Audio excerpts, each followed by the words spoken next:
Voel dit vir jou soms asof die duisternis jou verwrig? Dit druk jou van alle kante af. Dit voel of dit jou verblind maak om die lig raak te sien in die situasie.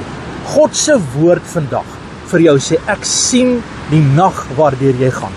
Ek steek 'n lig aan wat nooit weer uitgeblus sal word nie. Die woord van die Here sê in Psalm 119 vers 105.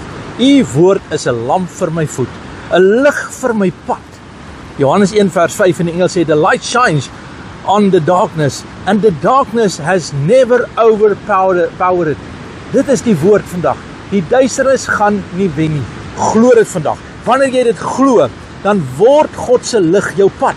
Wanneer jy dit aktiveer in geloof, dan wandel jy in die lig en dan begin jy weer die weg sien wat God wil hê jy moet instap. Wanneer jy dit kies jy lig. Jy eer die waarheid en jy soek God met alles in jou. Daar kom 'n bepaalde leierskap in jou gees.